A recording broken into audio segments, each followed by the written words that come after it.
So hello everyone, आज हम start करेंगे case history and clinical examination के बारे में। तो केस हिस्ट्री सबसे पहले हम देखते हैं। तो केस हिस्ट्री क्या होता है? केस हिस्ट्री वो होता है जो भी हम इन्फॉर्मेशन अपने पेशेंट से या उसके गार्जियन से या जो भी उसका पेरेंट्स वगैरह कोई गार्जियन वगैरह कोई जो भी आया हुआ है उससे हम जो भी इन्फॉर्मेशन गैदर करते हैं उसको हम केस हिस्ट्री कहते हैं। तो हमें केस हिस्ट्री में कुछ कुछ चीज़ें इंक्लूड करनी होती है। जैसे कि एक तो पेशेंट की कंप्लेन क्या है, चीफ कंप्लेन। ठीक है। उसकी डेंटल हिस्ट्री अगर कोई रही है, डेंटल ट्रीटमेंट की हिस्ट्री।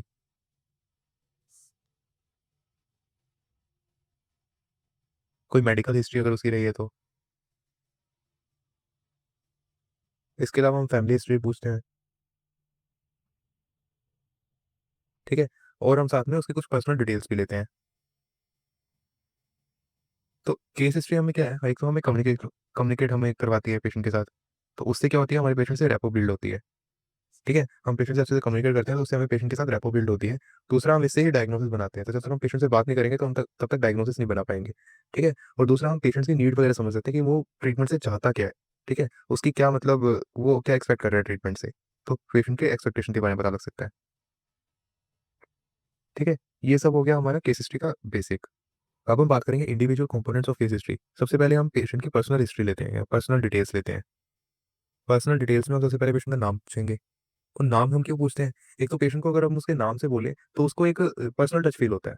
ठीक है। तो ये हमारा नाम का मेनली यही रीजन होता है कि एक तो उसको पर्सनल टच फील हो, फिर ये पेशेंट को रेपो के लिए भी, मतलब रेपो बढ़ाने का भी मतलब हेल्प करता है, और दूसरा फैमिलियरिटी इंक्रीज करता है।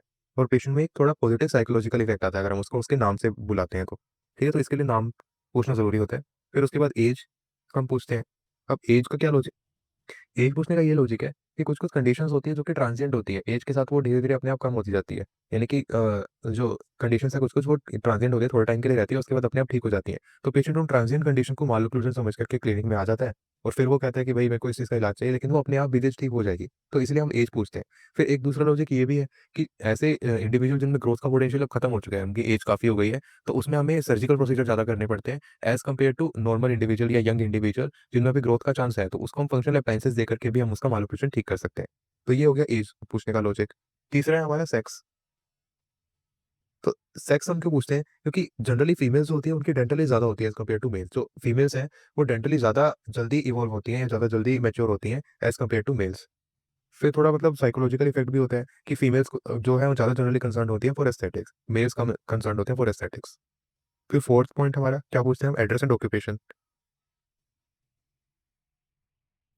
ठीक है।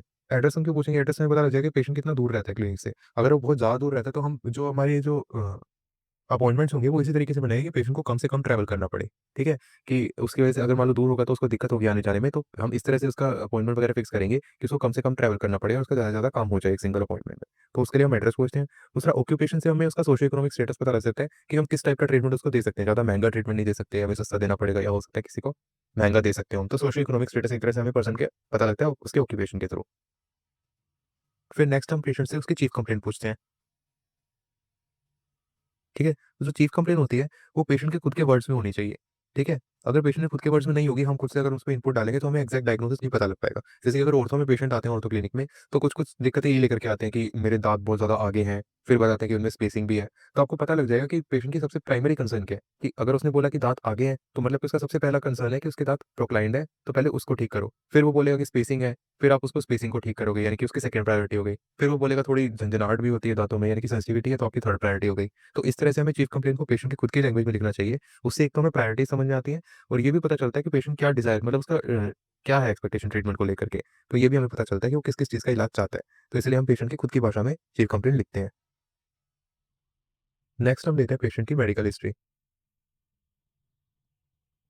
तो मेडिकल हिस्ट्री भी हमें लेनी इसलिए ज़रूरी है क्योंकि बाई चांस मान लो पेशेंट क्लिनिक में आया, डेंटल चेयर पे बैठा है, और हम कोई प्रोसीजर कर रहे हैं, और प्रोसीजर के दौरान ही अगर उसको कोई मेडिकल हिस्ट्री है, मान लो कोई अगर उसके पास हिस्ट्री है कोई मेडिकल कंडीशन की, तो चेयर पे उसको कुछ ना कुछ अगर हो जाए, कोई मेडिकल इमरजेंसी हो जाए, तो हम उसको कैसे कंट्रोल करें ये हमें पहले से पता होना चाहिए। कि पेशेंट की अगर हमें हिस्ट्री पता है कि भाई इसको अस्थमा अटैक आता है, या फिर ये इसको डायबिटीज़ की दिक्कत है, या जो भी कोई दिक्कत है, कि अगर ये ब्लड थिनर्स लेता है तो ब्लड थिनर्स लेगा तो हम एक्सट्रैक्शन उसी हिसाब से करेंगे, बीपी वगैरह चेक करवा के। तो ये सब करके हमें मेडिकल हिस्ट्री पहले से पेशेंट की लेनी पड़ेगी। फिर नेक्स्ट हम लेते हैं उसकी डेंटल हिस्ट्री। डेंटल हिस्ट्री लेकर के हमें ये पता लगता है कि पेशेंट कितना एक्टिव है, या कितना मतलब वो कैपेबल है कि वो अपना डेंटल जो मतलब जो उसकी ओरल कैविटी है उसको, मतलब अपने दांतों को कितना ख्याल रखता है वो मेनली, ठीक है, मेंटेनेंस कैपेबिलिटीज की क्या है ओरल हाइजीन को लेकर के, और वो कितना कंसर्न है अपनी ओरल हेल्थ को लेकर के, ये हमें डेंटल हिस्ट्री से पता लगता है। नेक्स्ट हम लेते हैं प्रीनेटल हिस्ट्री। तो प्रीनेटल हिस्ट्री का क्या मतलब है?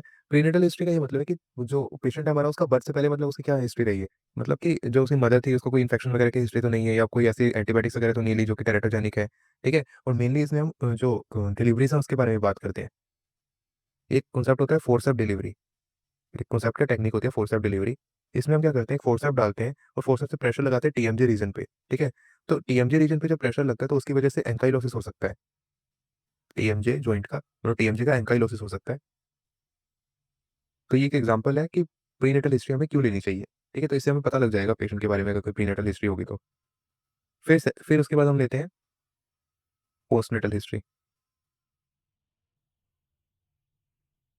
पोस्टनेटल हिस्ट्री में मेनली कोई ट्रॉमा वगैरह तो नहीं हुआ पेशेंट को, कोई एक्सीडेंट वगैरह तो नहीं हुआ कि उस वजह से कोई कंडीशन हुई ओरल कैविटी में, या फिर उसे कोई ओरल डेलेटेरियस हैबिट ना हो जैसे कि tongue thrusting, nail biting, lip biting, ये सब कोई हैबिट तो नहीं है। तो ये सब हम पूछेंगे पोस्टनेटल हिस्ट्री में। और फिर हम पूछते हैं फैमिली हिस्ट्री। फैमिली हिस्ट्री क्यों पूछते हैं, क्योंकि कुछ कंडीशंस होती है वो जेनेटिक होती हैं, या जो मतलब कंजेनाइटल होती हैं, जैसे कि आप या पैलेट, ये इनहेरिट हो सकती हैं। तो क्लास 3 मालोक्लूजन भी है जैसे, वो भी कंजेनाइटल है। तो ये सब इसके लिए हम फैमिली हिस्ट्री पूछते हैं। अब हम बात करेंगे क्लिनिकल एग्जामिनेशन के बारे में।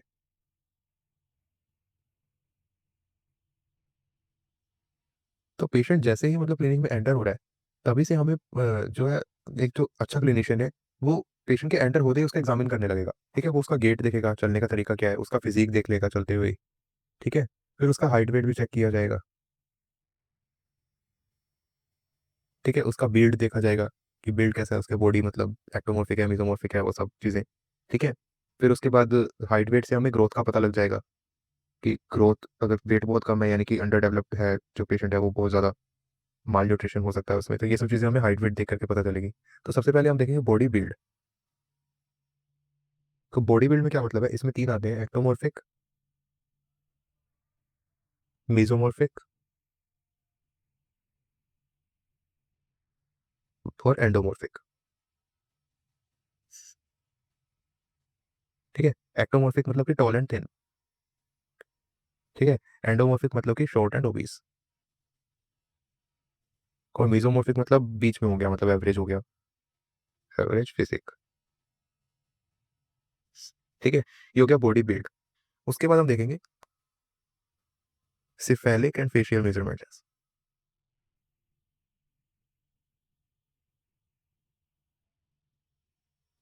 सिफेलिक मेजरमेंट क्या है? सिफेलिक मेजरमेंट मेनली स्कल की मेजरमेंट है।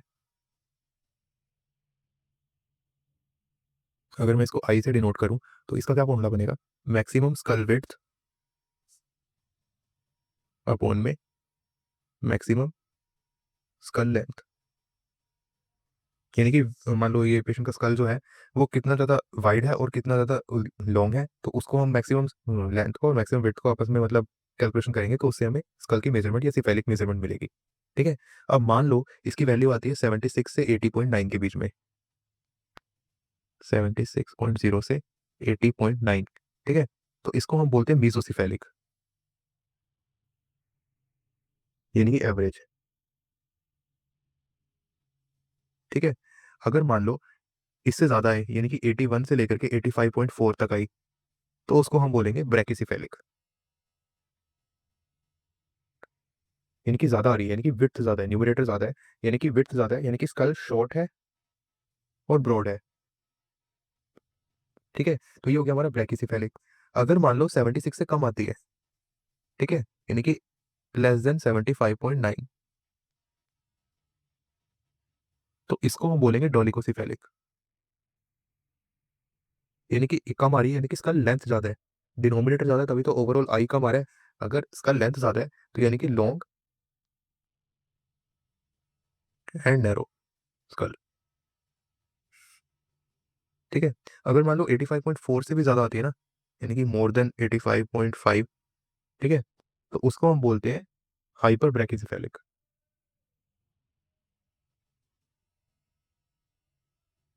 यानी कि स्कल बहुत ही ज़्यादा लंबा है और नैरो है, सॉरी, स्कल बहुत ही ज़्यादा शॉर्ट और ओबीस है, शॉर्ट और ब्रॉड है, सॉरी मतलब, समझिए तो अगर 76 से 80.9 के बीच में है तो मेसोसेफेलिक यानी कि एवरेज है, 81 से 85.4 में है तो ब्रैकियोसेफेलिक, अगर 75.9 से कम या उतना 75.9 आया तो डोलिकोसेफेलिक, और 85.5 से भी अगर ज़्यादा है तो हाइपर ब्रैकियोसेफेलिक।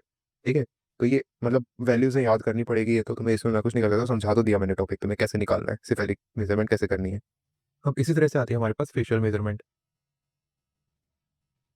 ठीक है, फेशियल मेजरमेंट में क्या करना है, फेशियल मेजरमेंट में भी वही विड्थ अपॉन में, सॉरी इसमें फेशियल हाइट अपॉन में विड्थ करना है।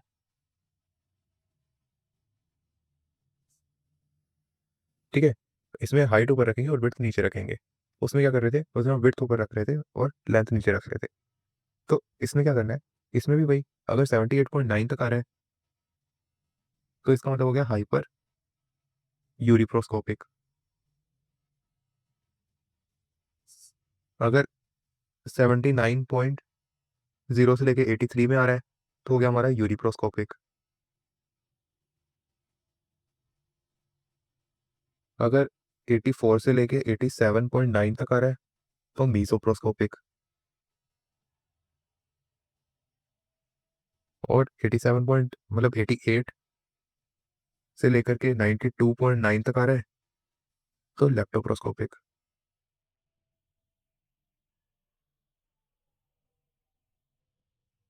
और लास्ट में अगर 93 से ऊपर जा रहा है तो हाइपर लेप्टोप्रोस्कोपिक।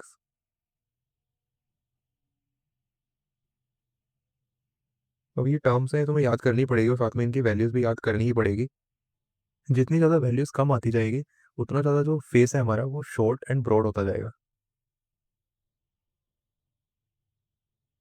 यानी कि इसमें हाइट ऊपर है ना, तो अगर ओवरऑल वैल्यू कम हो रही है यानी कि हाइट कम हो रही है, ठीक है, हाइट कम हो रही है तो विड्थ बढ़ रही है।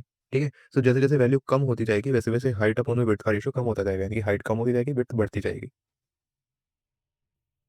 इसके बाद जो है हमारा फेशियल सिमेट्री आता है।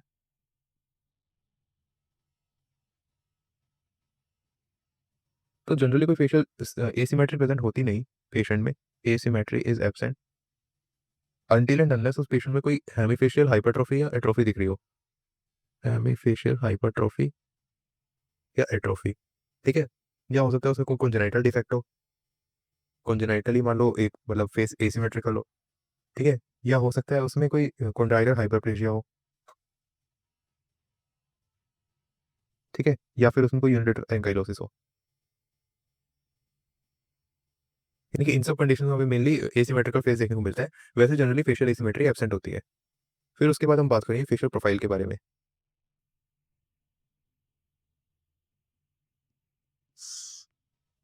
तो फेशियल प्रोफाइल हम साइड से देखते हैं। ठीक है, इसमें क्या कहेंगे, हम पेशेंट को कहेंगे किसी डिस्टेंट ऑब्जेक्ट की तरफ देखो और हम साइड में खड़े होकर के फेशियल प्रोफाइल देखेंगे। इसमें हमारी दो लाइन्स हमें देखनी होती है। सबसे पहली लाइन होती है हमारी फोरहेड और सॉफ्ट टिश्यू पॉइंट ए को जो ज्वाइन करे। पॉइंट ए क्या होता है, सिपेलोमेट्रिक पॉइंट है, सिपेलोमेट्रिक के लेक्चर में देख लेना तो वहां पे समझ में आ जाएगा मतलब पॉइंट ए क्या होता है। तो पहली लाइन ये हो गई, और दूसरी लाइन हमारी क्या हो गई, सॉफ्ट टिश्यू पॉइंट ए से पोगोनियन तक जो जा रही हो। तो इन लाइन को जब हम ज्वाइन करेंगे तो उससे हमें फेशियल प्रोफाइल पता लगेगी। जैसे मान लो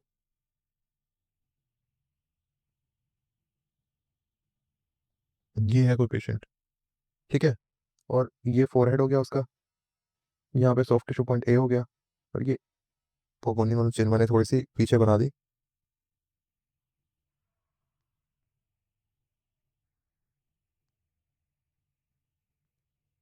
So,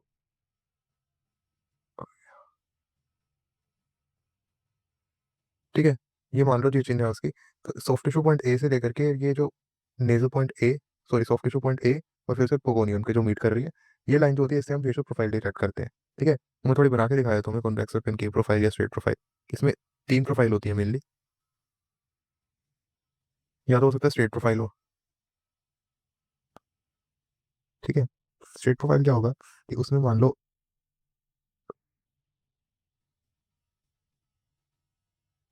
ये है सॉफ्ट टिश्यू, यहाँ से ये बन गया, और ये पोगोनियन भी एक तरह से स्ट्रेट जा रहा है। ठीक है, पहली लाइन यहाँ से यहाँ तक जो थी वो पहली लाइन थी, और दूसरी लाइन यहाँ से यहाँ तक की दूसरी लाइन हो गई। ठीक है, तो ये ऑलमोस्ट स्ट्रेट है तो इसको स्ट्रेट बोलेंगे। सेकंड जो है वो मान लो कनकेव है। ठीक है, कनकेव प्रोफाइल क्या होता है? कनकेव प्रोफाइल वो होगा जिसमें जो मैंडिबल जो होगा वो ज़्यादा प्रोग्नेथिक होगा, यानी कि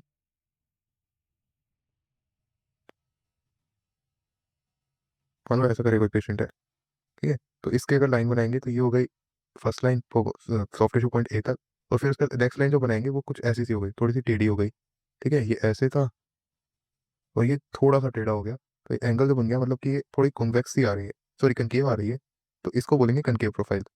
थर्ड पॉइंट हो गया कन्वेक्स। थर्ड इसमें टाइप जो हमें मिलता है वो कन्वेक्स मिलता है। कन्वेक्स में क्या होगा? मैंडिबल ज़्यादा रिट्रूकेड होगा, ठीक है? तो ये इस तरीके से होगा कुछ, ठीक है? ये हमारा हो गया पहली लाइन, और दूसरी लाइन हमारी कुछ यूं हो गई, तो एक कन्वेक्सिटी आ रही है, तो इसको हम बोलेंगे कन्वेक्स प्रोफाइल। ये बुक में देख लेना, जो फोटोज दी हुई है बुक में अच्छे से समझाया हुआ है, तो समझ में आ जाएगा कनकेव, कन्वेक्स और स्ट्रेट प्रोफाइल। नेक्स्ट हमें देखना होता है फेशियल डाइवर्जेंस। फेशियल डाइवर्जेंस में मेनली हम क्या देखेंगे कि इसमें हम देखते हैं कि जो लोअर फेस है, यानी कि चिन वाला पार्ट जो है, वो एंटीरियर प्रेजेंट है, पोस्टीरियर प्रेजेंट है, या फिर स्ट्रेट प्रेजेंट है कंपेयर टू फोरहेड। यानी कि ये मान लो पेशेंट का फोरहेड है, ये पेशेंट का फोरहेड है, ये उसका लोअर फेस है, तो ये लोअर फेस आगे प्रेजेंट है, पीछे प्रेजेंट है, या फिर एकदम स्ट्रेट प्रेजेंट है, ये हमें फेशियल डाइवर्जेंस से पता लगता है। फिर एंटीरियर भी हो सकता है, पोस्टीरियर भी हो सकता है, या स्ट्रेट हो सकता है, ठीक है? ये भी आप इसका डायग्राम, मतलब इसकी फोटोज भी आप बुक में देख रहे हैं, बुक में अच्छे से दे रखी है फेशियल डाइवर्जेंस की फोटो। इसके बाद हम देखेंगे नेक्स्ट टॉपिक जो है, वो हम देखते हैं असेसमेंट ऑफ एंटेरो पोस्टीरियर जो relationship. Assessment of antero posterior जो रिलेशनशिप। तो इसमें हम क्या करेंगे, लिप्स को रिट्रैक्ट करके जो हमारी फिंगर्स हैं उसको ए एंड बी पॉइंट पे रखेंगे, ठीक है? सिफेलोमेट्रिक पॉइंट जो है ए एंड बी पॉइंट, उन पे रखेंगे, और फिर उसके बाद हम देखेंगे कि मतलब फिंगर्स में कितना आगे पीछे फिंगर्स, तो उससे हमें पता लग जाए कि एंटेरो पोस्टीरियर जो रिलेशनशिप क्या है। और जनरली जो है हमारी इंडेक्स फिंगर जो होगी वो आगे होगी मिडल फिंगर से, index finger ahead of middle finger. क्यों? क्योंकि जो ओवरजेट है, ठीक है, ओवरजेट की वजह से, ओवरजेट 2 mm है ना, तो मैक्सिलरी टीथ जो होंगे वो 2 mm आगे होंगे, 2 से 3 mm, तो उसकी वजह से हमारा जो इंडेक्स फिंगर जो हमने मैक्सिला के ए पॉइंट पे रखी थी और मैंडिबल को बी पॉइंट पे मिडिल फिंगर रखी थी, तो मैक्सिला आगे है, तो हमारी इंडेक्स फिंगर भी 2 से 3 mm आगे होगी मैंडिबल के कंपैरेटिवली, ठीक है? मिडिल फिंगर से आगे होगी इंडेक्स फिंगर। ये हो गया हमारा असेसमेंट ऑफ एटेरोपोस्टीरियर जो रिलेशनशिप। इसके बाद हमें करना है assessment of vertical skeletal relationship. Vertical skeletal relationship, तो इसमें क्या होता है ना कि जो हमारा फोरहेड का साइज है वो इक्वल होगा ग्लेबेला टू सबनेजल, ठीक है? और वो इक्वल होगा हमारे लोअर फेस, यानी कि सब नेजल से लेकर के चिन तक, यानी कि जो रूल ऑफ थर्ड्स है, यानी कि फोरहेड का साइज होगा हमारा ग्लेबुलर टू सबनेजल, और जो उसका साइज इक्वल होगा सबनेजल टू चिन। ये हमारा वर्टिकल स्केलेटल रिलेशनशिप। अगर मतलब इसमें एक चीज़ है कि अगर मान लो कि जो लोअर फेस है उसकी हाइट कम है, ठीक है, तो कम है तो इसका मतलब कि डीप बाइट प्रेजेंट है। डीप बाइट क्यों? क्योंकि ज़्यादा ओवरलैप हो रहा है मैक्सिलरी और मैंडिबुलर टीथ के बीच में, ठीक है? अगर वो ज़्यादा ओवरलैप हो रहा है यानी कि मैंडिबुलर ज़्यादा ऊपर की साइड प्रेजेंट है और मैंडिबुलर ज़्यादा ऊपर की साइड प्रेजेंट होगा, तो मतलब कि जो लोअर फेस है उसकी हाइट जो है कम हो जाएगी, और अगर लोअर फेस की हाइट ज़्यादा है तो मतलब कि ओपन बाइट प्रेजेंट है, ठीक है? तो ये हो गया assessment of vertical skeletal relationship. उसके बाद हम देखेंगे एग्जामिनेशन ऑफ फेशियल प्रोपोर्शंस। इसमें मतलब एग्जामिनेशन फेशियल प्रोपोर्शन तो मैंने आपको बता ही दिए कि जो फोरहेड होगा वो मतलब इक्वल होना चाहिए ग्लेबेरा टू सबनेजल, और सब, और फिर वो भी इक्वल होना चाहिए सबनेजल टू चिन के। और जनरली हम ये देखते हैं कि जिनका फोरहेड ज़्यादा स्टीप होता है, यानी कि ज़्यादा कर्व होता है उसमें, तो उनका मैंडिबल थोड़ा ज़्यादा प्रोग्नेथिक होता है, ठीक है? ये जनरली हमें देखने को मिलता है। उसके बाद हमें देखना है लिप को, तो लिप की हम लेंथ, विड्थ और कर्वेचर देखेंगे।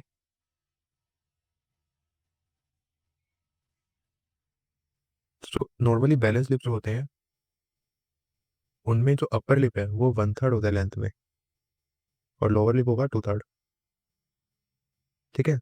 और जो मतलब 2 mm का हमें जो अपर मैक्सिलरी इंसाइजर्स है, यानी मैक्सिलरी इंसाइजर जो है उनको अगर हम देखें तो 2 mm हमें विजिबल होंगे, अपर लिप के नीचे 2 mm प्रेजेंट होंगे, यानी कि मान लो ये अपर लिप का लेवल है, ठीक है? यहाँ से 2 mm नीचे प्रेजेंट होंगे मैक्सिलरी इंसाइजर्स, ठीक है? ये ऐसा क्यों होगा? मतलब नॉर्मली दिखता तो नहीं है हमें, नॉर्मली इसमें ये होता है कि लोअर लिप भी जो है वो उसको कवर कर लेता है। अगर हम लोअर लिप को रिट्रैक्ट करेंगे तो हमें जो मैक्सिलरी, हमें 2 mm की मतलब विजिबल दिखेंगे 2 mm मैक्सिलरी इंसाइजर, ठीक है? फिर लिप जो है वो कॉम्पिटेंसी की बेस पे हम डिवाइड करते हैं, कॉम्पिटेंट लिप्स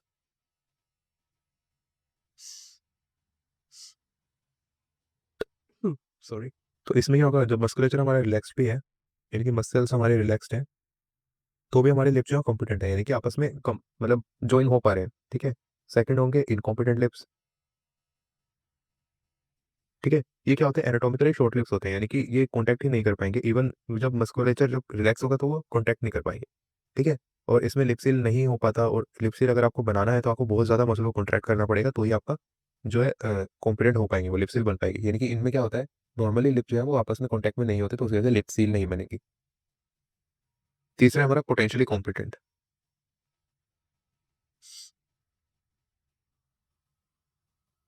मतलब ये ऐसे लिप्स हैं कि एनाटॉमिकली शॉर्ट नहीं है, नॉर्मली लेंथ के हैं, लेकिन due to protrusion of maxillary incisor, यानी मैक्सिलरी इंसाइजर ज़्यादा प्रोट्रूजन है, उसकी वजह से ये मीट नहीं हो पा रहे, ठीक है। मैक्सिलरी इंसाइजर बीच में आ जा रहे हैं दोनों लिप्स के, तो इसलिए मतलब मीट नहीं हो पा रहे, अपन उनका कॉन्टैक्ट नहीं हो पा रहा। फिर है इवर्टेड लिप्स, ठीक है। इनमें हाइपरट्रोफी हो जाती है और टिश्यू जो है बहुत कम हो जाता है, और मस्कुलर टोनिसिटी भी डिक्रीज हो जाती है, तो इसकी वजह से ये इवर्टेड हो जाते हैं, यानी कि ये उल्टे हो जाते हैं, पीछे की साइड रोल हो जाते हैं, ठीक है। तो इसकी वजह से इनमें भी कोई कॉम्पिटेंसी नहीं होती। नेक्स्ट हम देखते हैं नेजोलिवियल एंगल।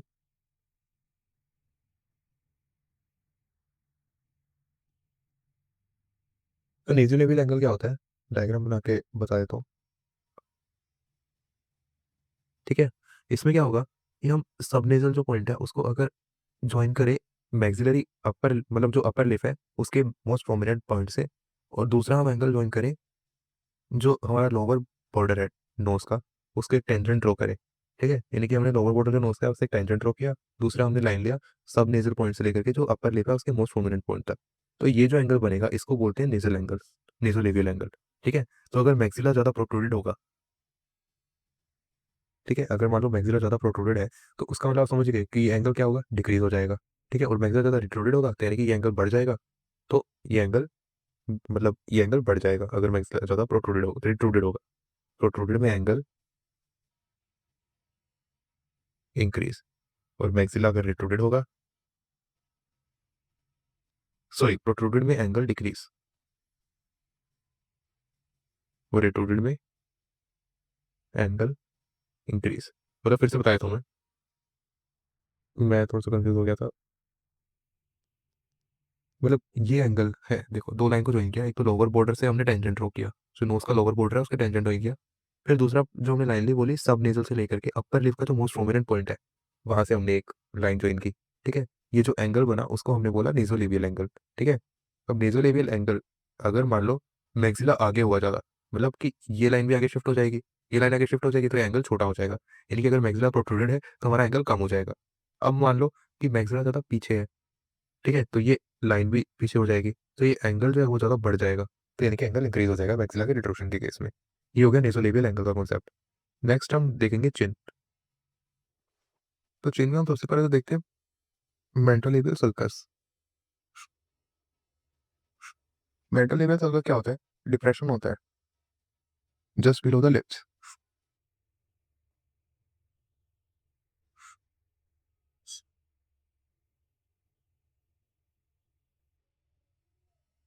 ठीक है। ये जो है डिप्रेशन इसको बोलेंगे हम मेंटोलेबियल सल्कस। और अगर मान लो किसी का क्लास 3 पेशेंट है, क्लास 3 में क्या होगा, मैक्सिला आगे ज़्यादा प्रेजेंट होगा, तो मेंटोलेबियल सल्कस कम होता है। मेंटोलेबियल सल्कस इज फ्लैट, फ्लैट होगा। अगर मान लो किसी का क्लास 2 है तो मैंडिबल पीछे होगा, तो मैंडिबल पीछे है तो मतलब कि मेंटोलेबियल सल्कस भी ज़्यादा होगा। मेंटोलेबियल सल्कस डीप, जो हमें बात करनी है वो करनी है हमें मेंटलिस एक्टिविटी की। तो मेंटलिस एक मसल होता है जो कि हमारी चिन में प्रेजेंट होता है, चिन के आगे की साइड एंटीरियर प्रेजेंट होता है, तो ये हमारी चिन को मेनली प्रोट्रूड करने के काम आता है, और चिन में जो रिंकल्स आते हैं वो भी मेंटलिस की वजह से आते हैं, ठीक है। तो मान लो क्लास 2 है कोई पेशेंट, किसी भी पेशेंट में क्लास 2 मालोक्लूशन है, तो उसकी चिन जो है वो जो रिट्रूडेड होगी, ठीक है। तो अब उसको प्रोट्रूड करने के लिए मेंटलिस्ट को बहुत ज़्यादा काम पड़ना पड़ेगा, मेंटलिस्ट बहुत ज़्यादा हाइपर एक्टिव हो जाएगा। अब मेंटलिस्ट बहुत ज़्यादा हाइपर एक्टिव हो गया, यानी कि बहुत ज़्यादा एक्टिव हो गया, तो क्या होगा, मेंटलिस्ट का मैंने दूसरा काम आपको बताया था कि वो रिंकल्स भी करवाता है, मतलब स्किन में जो रिंकल्स आते हैं वो भी, सॉरी, चिन में जो रिंकल्स आते हैं वो भी मेंटलिस्ट की वजह से आते हैं। तो अगर मेंटलिस्ट हाइपर एक्टिव है तो चिन में बहुत ज़्यादा रिंकल्स आने लगते हैं, और उसको पकरिंग ऑफ चिन भी बोल सकते हैं, जो भी इसकी प्रोनाउंसिएशन होती है एक्जैक्टली तो मुझे प्यूकरिंग या पकरिंग, पकरिंग ऑफ चिन होती है। तो मेंटलिस्ट जो है वो हाइपर एक्टिव होता है हमारे क्लास 2 पेशेंट में, और क्लास 2 में पेशेंट में चिन रटोरे होती है, तो उसको प्रोट्रूड करने के लिए मेंटली हाइपर एक्टिव होता है, उसकी वजह से बहुत ज़्यादा रिंकल्स आते हैं चिन में, और चिन में रिंकल्स आएँगे तो उसको पकड़िंग ऑफ चिन बोलते हैं, ठीक है? साथ में जो हमारा जो डिस्टेंस है, चिन हाइट जो होती है हमारी, चिन हाइट हमारी होती है ग्नेथियम से लेकर के लोअर लिप के, मतलब लोअर लिप तक होती है, ग्नेथियम से लेकर के लोअर लिप तक जो हमारी होती है चिन हाइट होती है। अगर मान लो चिन हाइट ज़्यादा है, तो उसकी वजह से क्या होगा, जो लोअर लिप है उसकी पोजीशन में दिक्कत आएगी, ठीक है? वो ढंग से मतलब वो लिप क्लोज़ नहीं हो पाएगा। अगर चिन हाइट ज़्यादा है तो वो लोअर लिप को भी नीचे खींचेगा, तो चिन जो लिप का क्लोज़र है वो ढंग से नहीं हो पाएगा। नेक्स्ट हमें बात करनी है चिन प्रोमिनेंस और पोजीशन के बारे में। तो मेनली क्या है कि क्लास 3 जो होता है, उसमें जो मैंडिबल है वो रिट्रूडेड होता है, तो चिन भी क्या होगा, रिट्रूडेड होगी ज़्यादा, चिन ज़्यादा बाहर की साइड होगी, ठीक है? और क्लास 2 में, सॉरी, क्लास 3 में मैंडिबल प्रोट्रूडेड होता है, तो चिन भी प्रोट्रूडेड होगी। और क्लास 2 में मैंडिबल रिट्रूडेड होता है, तो चिन भी रिट्रूडेड होगी।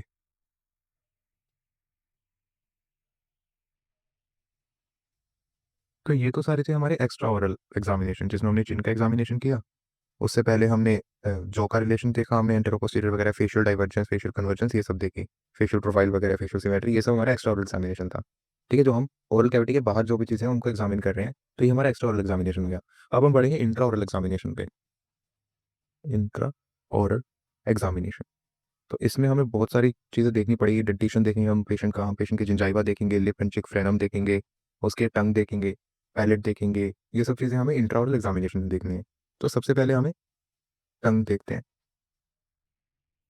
तो टंग में हमें मेनली शेप, कलर, कॉन्फ़िगरेशन और साइज़ वगैरह देखना होता है टंग का, ठीक है? शेप, जैसे टंग की शेप क्या है, और कलर भी हम देखेंगे, मान लो पेलर वगैरह है तो अनीमिया वगैरह हो सकता है, तो ये सब हम कलर में देखेंगे, कॉन्फ़िगरेशन देखेंगे, साइज़, माइक्रोग्लोसिया, मैक्रोग्लोसिया, मतलब टंग के साइज़ के हिसाब, अगर मान लो कुछ गड़बड़ी है टंग के साइज़ में तो बहुत सारा माल्फॉर्मेशन हो सकते हैं उसमें, ठीक है? तो ये सब हम टंग में देखेंगे। जो मैक्रोग्लोसिया होता है, वो हमें थोड़ा उस मतलब वो दिख सकता है लेटरल सेप्थ में। लेकिन जब हम पेशेंट में लेटरल सेप्थ देखेंगे, लेटरल सेप्थ पैरेललोग्राम, तो उसमें क्या होगा, हमें जो टंग होगी ना, अगर ज़्यादा ब्रॉड है या ज़्यादा वाइड है, तो हमें उसके इम्प्रिंट्स देखने को मिलेंगे, दाँतों के इम्प्रिंट्स टंग पे देखने को मिलेंगे। क्यों? क्योंकि टंग ज़्यादा ब्रॉड है तो वो दाँतों को मतलब टच करेगी बहुत ज़्यादा, उन पे प्रेशर लगाएगी। तो दाँत भी उस पे रिवर्स प्रेशर लगाएँगे, तो उसकी वजह से हमें टंग पे इम्प्रिंट्स देखने को मिलेंगे उन टूथ के, ठीक है? तो इसकी वजह से हम लेटरल सेप्थ में थोड़ा बहुत देख सकते हैं मैक्रोग्लोसिया, लेकिन हमें प्रॉपर डायग्नोस्टिक इन्वेस्टिगेशन के लिए साइन और रेडियोग्राफी करनी पड़ती है। Sign, radiography. ठीक है? तो बुक में यही दे रखा है टंग के बारे में। और बाकी ये भी चीज़ बताई है कि भई टंग टाई के बारे में बोला हुआ है, कि टंग टाई भी हमें देखनी है, लिंगुअल फ्रेनम का अटैचमेंट सही है नहीं है, अगर लिंगुअल फ्रेनम का अटैचमेंट सही नहीं है तो उससे टंग टाई हो सकती है। तो टंग की मूवमेंट इससे अफेक्ट होती है। अब टंग की मूवमेंट इफेक्ट होगी तो क्या होगा कि मैलोक्लूजन हो सकता है उसकी वजह से, कि टंग बहुत ज़्यादा मान लो आगे जाएगी, बहुत ज़्यादा एंटीरियर से प्रेशर लगेगी तो एंटीरियर प्रोक्यूनेशन बहुत ज़्यादा हो सकता है। तो टंग जो है वो बहुत बड़ा मतलब उसका रोल होता है मैलोक्लूजन में। तो ये हम देखेंगे टंग के अंदर। नेक्स्ट जो हमें देखना है, वो हमें देखना है लिप फ्रेनम एंड चीक फ्रेनम। ठीक है? तो लिप फ्रेनम में क्या होगा, मैक्सिलरी लेबियल फ्रेनम। मैक्सिलरी लेबियल फ्रेनम के बारे में ये देख लो कि मैक्सिलरी लेबियल फ्रेनम कभी-कभार बहुत ज़्यादा थिक होता है और बहुत ज़्यादा लो अटैच्ड होता है, ठीक है? जब उसके फाइबर्स वगैरह बहुत ज़्यादा थिक हो जाएँगे, तो उसकी वजह से जो हमारी मैक्सिलरी सेंटर इंसाइज़र लेफ्ट और राइट वाले, उन दोनों में स्पेस बन जाता है, जिसको मिडलाइन डायस्टेमा भी बोलते हैं, ठीक है? तो अगर मैक्सिलरी लेबियल फ्रेनम बहुत ज़्यादा थिक है और लो ले मतलब बहुत ज़्यादा उसका लो लेवल पे अटैच्ड है, तो उसकी वजह से जो मैक्सिलरी सेंट्रल इंसाइज़र है, उनके बीच में गैप आ जाता है और इस गैप को हम बोलते हैं मिडलाइन डायस्टेमा। ठीक है? तो इन केसेज़ में हमें फ्रेनेक्टोमी वगैरह करनी पड़ती है और इसमें हम ब्लांच टेस्ट करके चेक कर सकते हैं कि मतलब कहाँ पे अटैच्ड है, ज़्यादा में ल लेबियल फ्रेनम ज़्यादा लो लेवल पे अटैच तो नहीं है, उसके फाइबर्स वगैरह हम चेक करेंगे, ब्लांच टेस्ट मेनली करते हैं। तो ब्लांच टेस्ट में हम क्या करेंगे, जो अपर लिप है उसको हम बाहर की साइड और ऊपर की साइड यानी अपवर्ड एंड आउटवर्ड खींचेंगे, ठीक है? और उससे हमें इंसाइज़िव पैपिला वाला जो रीजन है वहाँ पे हमें ब्लांचिंग देखने को मिलेगी। तो अगर हमें ब्लांचिंग देखने को मिल रही है, तो फिर हम समझ जाएँगे कि जो फ्रेनम है वो बहुत ज़्यादा डीपली इंसर्टेड है, ठीक है? यानी बहुत ज़्यादा लो लेवल पे इंसर्टेड है और बहुत फाइब्रस है वो। और आईओपीए में जब हम देखेंगे, ठीक है, आईयूपीए में हमें अगर जो मिडलैंड डायस्टेमा होगा, तो मिडलैंड डायस्टेमा में क्या होगा, हमें जो दोनों रूट हैं, मैक्सिलरी सेंट्रल इंसाइज़र के जो दोनों दाँतों की जो रूट है, उनके बीच में एक फिशर देखने को मिलेगा, ठीक है? वी शेप की नोचिंग देखने को मिलेगी। मतलब मान लो आईयूपीए की ये फ़िल्म है, उसमें मान लो ये सेंट्रल इंसाइज़र हमें देखने को मिल रहे हैं, दोनों के बीच में गैप है। तो ये रूट के बीच में ये वी शेप की नोचिंग देखने को मिलेगी, एक फीचर देखने को मिलेगा, क्योंकि यहाँ पे गैप है, ठीक है? ये हो गया ब्लांच टेस्ट और आईओपीए, ठीक है? इसके अलावा मैंडिबुलर लेबियल फ्रेनम भी हो सकता है कि बहुत ज़्यादा डीपली अटैच्ड हो। तो मैंडिबुलर लेबियल फ्रेनम है वो मेनली मिडलैंड डायस्टेमा तो नहीं करवाएगा, इतना ज़्यादा इन्वॉल्व नहीं होता मिडलैंड डायस्टेमा में, लेकिन वो जिंजाइवा को रिसीड करवा सकता है। ऐसा क्यों होगा कि बहुत ज़्यादा फाइब्रस है मान लो, ठीक है? तो जिंजाइवा जो होगा, जो सेंट्रल रिजर्व के ऊपर जिंजाइवा जो होगा, उसको बहुत ज़्यादा खींचेगा, मतलब बहुत ज़्यादा फोर्स के साथ खींचेगा, तो जिंजाइवा हो सकता है रिसीड कर जाए उसकी वजह से, ठीक है? तो मैंडिबुलर लेबियल फ्रेनम मिडलैंड डायस्टेमा तो नहीं करवा सकता, लेकिन जिंजाइवा को रिसीड करवा सकता है। ये हो गया हमारी बात लेबियल फ्रेनम और चीक फ्रेनम के बारे में। और चीक फ्रेनम की मतलब चीक फ्रेनम के बारे में मतलब यही सब है कि बकल अटैचमेंट हमें चेक कर लेने चाहिए एक बार, साथ में एडोल्ट एंड एडल्ट में, लेकिन उनका कम रोल होता है इन मालोक्लूजन, ठीक है? जनरली जो होते हैं लेबियल फ्रेनम जो होते हैं वही जनरली रिस्पॉन्सिबल होते हैं इन द मालोक्लूजन, लेकिन फिर भी हमें बकल भी एक बार चेक कर लेने चाहिए। नेक्स्ट हमें जो देखना है वो देखना है जिंजाइवा। तो जिंजाइवा की क्या कंडीशन है पेशेंट के माउथ में, हमें वो भी चेक करना है, ठीक है? जिंजाइवा थिक है या थिन है, ठीक है? उसका कलर क्या है, मतलब और कितना अटैच्ड है वो, मतलब उसका लेवल ऑफ अटैचमेंट क्या है, वो मतलब रिसीड तो नहीं हो रहा जैसे हमने देखा कि मैंडिबल लेबल फिर हम उसको रिसीड करवाता है, नीचे खींचता है, ठीक है? तो ये सब हमें जिंजाइवा में चेक करना है। जो बच्चे होते हैं चिल्ड्रन में जनरली जनरलाइज जिंजिवाइटिस देखने को मिलता है, ठीक है? ये जनरलाइज जिंजिवाइटिस मेनली प्लाक की वजह से होता है, प्लाक एक्यूमुलेशन हो जाता है, खाने खाएंगे जब उसके से प्लाक एक्यूमुलेशन होगा, तो प्लाक की वजह से जनरलाइज जिंजिवाइटिस हो सकता है, ठीक है? तो चिल्ड्रन में हम मेनली अगर ओरल हाइजीन सही कर दें, अगर ओरल हाइजीन को बेटर कर दे चिल्ड्रंस में, तो ये क्रॉनिक जिंजिवाइटिस जनरलाइज जिंजिवाइटिस जो है वो धीरे धीरे कम होता जाता है अपने आप। लेकिन अगर एडल्ट्स हैं उनमें अगर जनरलाइज जिंजिवाइटिस है, तो उसमें हमें स्केलिंग करनी पड़ेगी और क्यूरेटाइज करना पड़ेगा, उसके बाद ही वो प्लाक हटेगा और उसके बाद ही जिंजिवाइटिस जो है उसको रिवर्स कर पाएंगे हम, ठीक है? कभी कभार हमें म्यूकोजिंजाइवल सर्जरी भी करनी पड़ सकती है। अब जो माउथ ब्रीथर्स होते हैं जनरली क्या होता है, माउथ ब्रीथर्स जो होंगे तो उनका लिप पोस्चर ओपन रहता है, ठीक है? उनका मुंह खुला रहेगा, तो उसकी वजह से जो एंटीरियर सेगमेंट में हमें जिंजिवाइटिस देखने को मिलता है, क्योंकि वो डायरेक्ट कॉन्टैक्ट में है, मतलब हवा मुंह से मतलब मुंह से सांस ले रहे हैं तो हवा डायरेक्टली एंटीरियर जो जिंजाइवा है वहाँ पे टच हो रही है, तो उसकी वजह से इन्फेक्शन वगैरह के चांसेस बढ़ जाते हैं, ठीक है? तो हमें एंटीरियर रीजन में बहुत ज़्यादा जिंजिवाइटिस देखने को मिलता है, मार्जिनल जिंजिवाइटिस, ठीक है? जनरली ऑर्थोडोंटिक जो ट्रीटमेंट करते हैं तो जिंजिवाइटिस इतना ज़्यादा मतलब उसमें दिक्कत तो पैदा नहीं करता, लेकिन फिर भी हमें ऑर्थोडोंटिक ट्रीटमेंट एक बार जिंजाइवल जो कंडीशन इंप्रूव हो जाए उसके बाद ही हमें ऑर्थोडोंटिक ट्रीटमेंट स्टार्ट करना चाहिए, ठीक है? नेक्स्ट जो हमें बात करनी है वो बात करें पैलेट के बारे में। तो हम पैलेट का भी एग्जामिनेशन करेंगे, पैलेट का एग्जामिनेशन में हम ये देखेंगे कोई वहाँ पे स्वेलिंग तो नहीं है, कोई भी पैथोलॉजिकल स्वेलिंग तो पैलेट पे प्रेजेंट नहीं है। दूसरा हम देखेंगे कि डीप बाइट मान लो है पेशेंट के अंदर, ठीक है? डीप बाइट मैंने आपको मालूम ने बताया, डीप बाइट क्या होती है, तो डीप बाइट बहुत ज़्यादा ओवरलैपिंग हो रही है अगर मैक्सिलरी और मैंडिबुलर टीथ के बीच में, तो डीप बाइट होगी। तो जो मैंडिबुलर टीथ है वो मैक्सिलरी पैलेट पे बहुत ज़्यादा मतलब इंडेंटेशन करेंगे, इंडेंट हो जाएंगे पैलेट के ऊपर, तो उसकी वजह से अल्सरेशन वगैरह हो सकती है पैलेट के ऊपर, तो हम वो चेक करेंगे, ठीक है? तीसरा हम देखेंगे पैलेट की डेप्थ और शेप क्या है। जो हमारे ब्रैकिसिफेलिक पेशेंट होते हैं, ब्रैकिसिफेलिक मतलब ब्रॉड एंड शॉर्ट स्कल, वो वाले जो हमारे पेशेंट होते हैं, उनमें क्या होता है, उनमें जो पैलेट होता है वो जनरली उनकी उसकी डेप्थ कम होती है और वो ज़्यादा ब्रॉड पैलेट होता है उनका, ठीक है? उनका स्कल भी तो ब्रॉड और शॉर्ट ही है, तो पैलेट भी उनका शॉर्ट और ब्रॉड होगा, तो वो पैलेट की डेप्थ और शेप देखेंगे हम। उसके बाद हम देखेंगे कोई क्लेफ्ट वगैरह तो नहीं है, ठीक है? क्लेफ्ट पैलेट वगैरह वो सब कंडीशन तो नहीं है। फिर और हम देखेंगे कि रूगे जो होते हैं वो हमारे काफ़ी अच्छे डायग्नोस्टिक एड होते हैं, ठीक है? जब हम एंटीरियर प्रोक्लिनेशन देखते हैं, मान लो हमें देखना है कि जो मेजर एंटीरियर जो है वो कितने प्रोक्लाइन है, तो उनके लिए हम रूगे को यूज़ कर सकते हैं एज अ डायग्नोस्टिक एड। कैसे? जो थर्ड रूगे होता है हमारा, वो कैनाइन की लाइन में प्रेजेंट होता है, ठीक है? अब मान लो कैनाइन अगर इससे आगे है थर्ड रूगे से, तो हमें पता लग जाएगा कि ज़्यादा प्रोक्लाइन है टीथ, और अगर कैनाइन थर्ड रूगे से पीछे है तो हमें पता लग जाएगा कि ज़्यादा रेट्रोक्लाइन है टीथ। तो ये हो गया पैलेट के बारे में।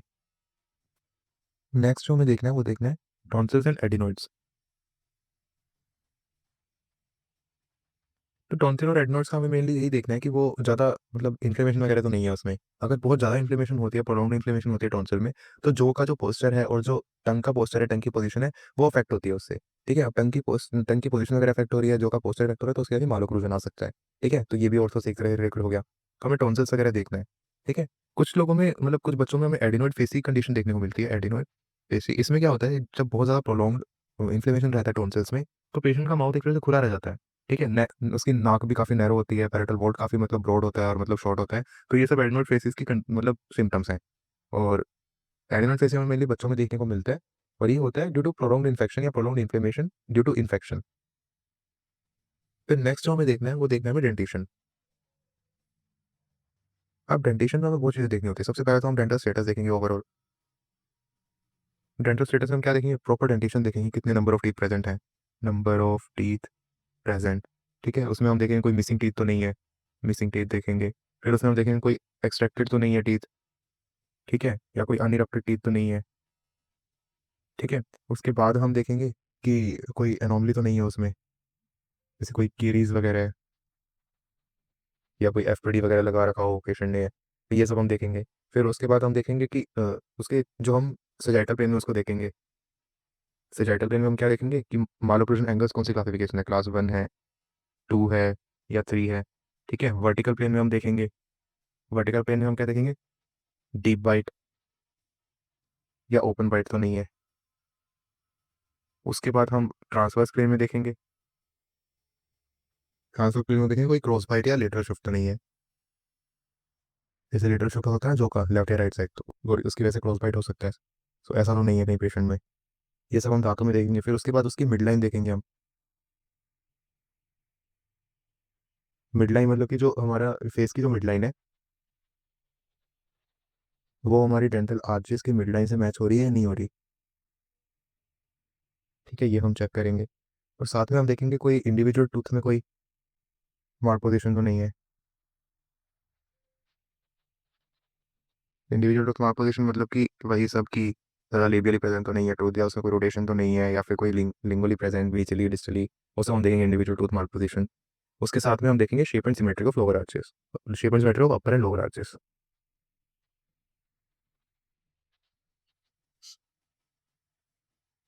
तो ये हमारा हो गया डेंटेशन पूरा। इसी के साथ हमारा इंट्राओरल एग्जामिनेशन भी खत्म हो गया, ठीक है? इंट्राओरल एग्जामिनेशन में हमने क्या-क्या देखा? सबसे पहले तो हमने टंग देखा था, ठीक है? टंग की शेप, कलर, कॉन्फ़िगरेशन, साइज़ वगैरह देखेंगे। मैक्रोग्लोसिया का हमने कॉन्सेप्ट देखा, लेटरल सेप्ट में मतलब उसमें इंडेंटेशन देखने को मिलते हैं, या मतलब मार्क्स देखने को मिलेंगे टीथ के टंग के ऊपर। टंग टाई हमने देखा, टंग टाई की वजह से मूवमेंट रेस्ट्रिक्ट होगी। फिर फ्रीनम हमने देखा, मैक्सिलोलेबियल फ्रीनम अगर बहुत ज़्यादा डीपली अटैच होता है, थिक होता है, तो उसकी वजह से मिडलाइन डायस्टेमा होता है, तो उसके केस में हमें फ्रेनेक्टोमी करनी पड़ सकती है। ब्लांच टेस्ट हमने देखा कि लिप को, अपर लिप को अपवर्ड एंड आउटवर्ड हम मतलब खींचेंगे, तो उसकी वजह से ब्लांचिंग हमें देखने को मिलेगी इंसाइसिव पेपिला के पास में, ठीक है?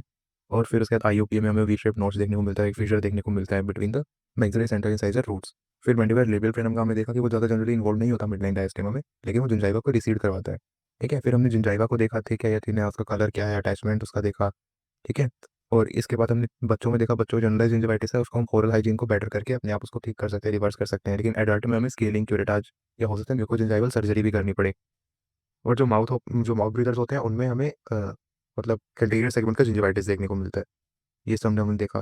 फिर उसके बाद पैलेट में हमने देखा swelling, deep bite, palate depth या उसकी शेप, क्लेफ्ट के बारे में देखा, रूगे जो हमें वो कॉन्सेप्ट बताया था रूगे वाला, कैनाइन लाइन वाला, वो देखा।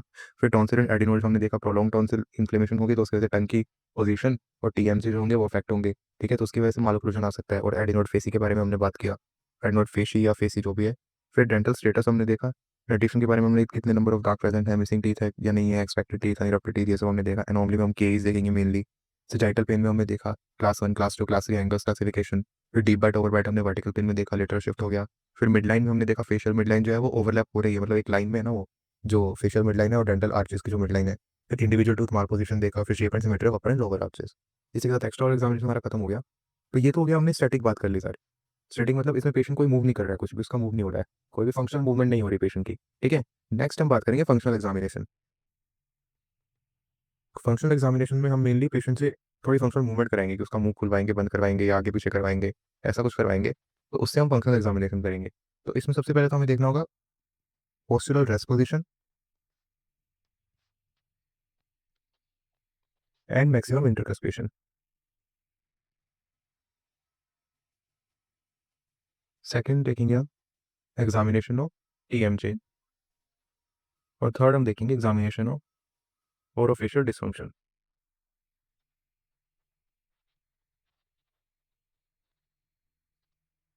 सबसे पहले हम बात करेंगे assessment of postural rest position.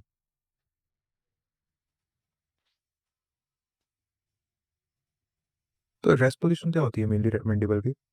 Rest position वो पोजीशन होती है जिसमें कि जो सारी मसल्स हैं मैंडिबल को एलिवेट करने वाले, डिप्रेस करने वाले, वो एकदम बैलेंस में हो, ठीक है? मतलब ऊपर जितना फोर्स लग रहा हो उतना ही नीचे फोर्स लग रहा हो, एकदम बैलेंस में हो, तो उसको बोलते हैं रेस्ट पोजीशन। और रेस्ट पोजीशन में जो है मतलब आपको लग रहा होगा रेस्ट पोजीशन में मतलब दांतों में कस्पेशन होती है, लेकिन जनरली आप कभी नोटिस करना, जब आपका मैंडिबल रेस्ट पोजीशन होता है नॉर्मली जब आप होते हो तो आपके दांत जो है कस्पेट नहीं हो रहे होते, एक दूसरे में अक्लूड नहीं कर रहे होते, ठीक है? तो एक दोनों के दोनों मैक्सिलरी और मैंडिबुलर टीथ के बीच में एक स्पेस होता है, और मैंडिबुलर टीथ के बीच में स्पेस होगा, स्पेस को बोलते हैं हम फ्रीवे स्पेस। और ये जनरली कैनाइन रीजन में देखा गया 3 का होता है, ठीक है? तो हमें इस फ्रीवे स्पेस को एक तरह से मेजर करना होता है, अलग-अलग पेशेंट में अलग-अलग हो सकता है। 3 एक जेनेरिक वैल्यू है, जनरलाइज़्ड वैल्यू है, ठीक है? तो यही हमें मेजर करना होता है। तो उसके हमारे पास कई-कई तरीके हैं पोस्टीरियर रेस्ट पोजीशन को रिकॉर्ड करने के, various methods of recording posterior rest position, ठीक है? तो इसमें सबसे पहले आता है फोनेटिक मेथड। तो इसमें हम मेनली सबसे पहले क्या करेंगे, मैंडिबल को रेस्ट पे लेके आएँगे। तो रेस्ट पे लेकर कैसे आना है, उसके लिए मैं आपको बहुत सारे अलग-अलग मेथड बताऊँगा। उसके बाद जब मैंडिबल रेस्ट पे आ जाएगा, तो तब हम रजिस्टर करेंगे कि वो जो फ्रीवे स्पेस है, उसकी मेज़रमेंट क्या है। तो उसको हम रजिस्ट्रेशन बाद में करेंगे। अभी पहले हमारा काम है कि मैंडिबल को रेस्ट पे लेकर के आएँ। तो मैंडिबल को रेस्ट पे लेकर आने का मतलब पहला मेथड है फेनेटिक मेथड। इसमें हम पेशेंट को बोलेंगे कि एम साउंड वाले जो वर्ड्स हैं, वो बार-बार बोलो। जैसे बुक में मिसिसिपी लिखा हुआ है, ठीक है? लेकिन यहाँ पे कौन ही बोलेगा इंडिया में मिसिसिपी। तो हम जनरली अम्मा या माँ या राम, ऐसे वर्ड्स पेशेंट को बार-बार बोलने को कहते हैं कि ऐसे बोलो अम्मा, अम्मा, अम्मा, अम्मा, राम, राम, राम। तो इससे क्या होता है कि मैंडिबल अपने आप जो है वो रेस्ट पोज़ीशन में आ जाता है 1-2 सेकंड के बाद, ठीक है?